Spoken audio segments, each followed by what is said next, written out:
ফের টার্গেট বৃদ্ধ দম্পতি। বটতলার পর এবারে দমদমে দুঃসাহসিক ডাকাতি ঘটনা। বৃদ্ধ বৃদ্ধার হাত পা চেপে ছুরি দেখিয়ে সর্বস্ব লুটের ঘটনা। দমদমে 4 নম্বর ওয়ার্ডের ঘটনা।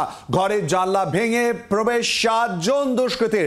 আলমারি ভেঙে সোনার গয়না লুট। বৃদ্ধার হাতের আংটিও খুলে নেওয়া হয়।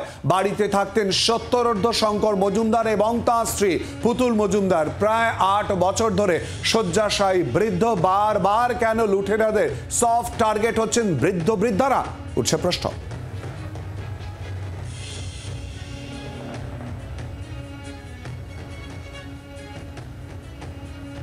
পুতুল মজুমদার নিজে ঠিক কি বলছেন, কি ঘটেছিল শোনাবো। গলা চাপকে ধরছে, এই গেছিলাম ধরে গিয়ে আসছি। আমি কথা বলতে পারবো না বাবা, স্ট্রোক হয়ে যাবে আমার।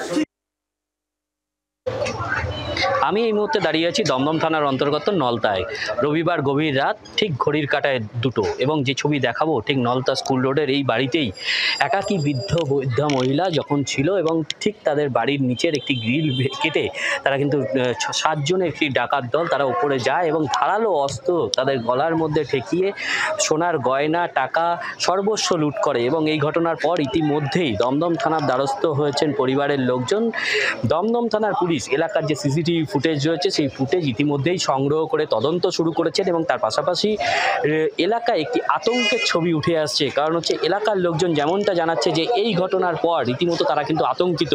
গতকাল রাত্রিবেলা যখন দেখতে পায় যে তারা যে সিসিটিভি ফুটেজে দেখা যাচ্ছে যে 7 জন তারা স্কুটি করে প্রথমে আসে, তারপরেই সেই বাড়ির গ্রিল কেটে কিন্তু ওপরে চলে যায়, ওপরে গিয়ে কিন্তু সর্বস্ব লুট করে। দমদম থেকে সৌমেন ভট্টাচার্য, জি24 ঘন্টা। আর এই ঘটনা প্রসঙ্গে প্রাক্তন পুলিশ কর্তা সত্যজিৎ বন্দ্যোপাধ্যায় কি বলেছেন শোনাবো। এখানে বেসিক্যালি আরো ভিসিলটা বাড়াতে হবে, সচেতনতা, অ্যাওয়ারনেসটা ওখানকার যে লোকাল যারা রয়েছেন, কাউন্সিলর, ক্লাব যারা রয়েছে, তাদেরকেও জড়িত করতে হবে পুলিশকে। কারণটা হচ্ছে যে এই যে যারা বৃদ্ধা একাকী থাকছেন, যাদের ছেলে মেয়ে বিদেশে থাকছে কিংবা নেই, কিংবা অসুস্থ হয়ে পড়ে আছেন, তাদের দেখার কিছু নেই, তাদেরকে একটু নজরদারির মধ্যে আনতে হবে পুলিশকে, লোকাল পুলিশকেই আনতে হবে। এটা অন্যভাবে আর হবে না। এটা যারা গ্যাংস্টার রয়েছে, যারা এইসব খুঁজে এইসব বাড়িতে করছে, তাদেরকে একটা যেমন প্রিভেনশন, একটা হচ্ছে ডিটেকশন। অর্থাৎ প্রিভেনশন মানে হচ্ছে লোকাল পুলিশকে প্রিভেন্ট করতে হবে এগুলো রেগুলার।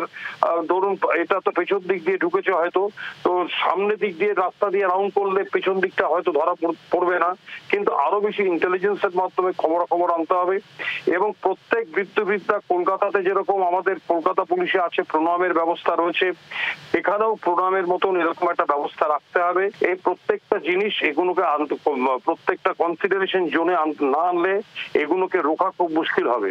তবে ব্যক্তিগতভাবে যেটা আমার ধারণা, যে এই টিমগুলো কয়েকবার ধরা পড়লে এবং তাদেরকে যদি পর্যাপ্ত পরিমাণে লঘু সেকশন না অ্যাকুরেট সেকশনে কেস লিখে তাদেরকে যদি কারাদণ্ডের মধ্যে অর্থাৎ বিচারের মাধ্যমে যদি দণ্ডিত করা যায়, তাহলে কিন্তু দৃষ্টান্তমূলক শাস্তি করলেই, 2-1টা করলেই দেখবেন এগুলো সব বন্ধ হয়ে যাবে আর কি। বাংলার আওয়াজ, বাঙালির আবেগ, জি24 ঘন্টা।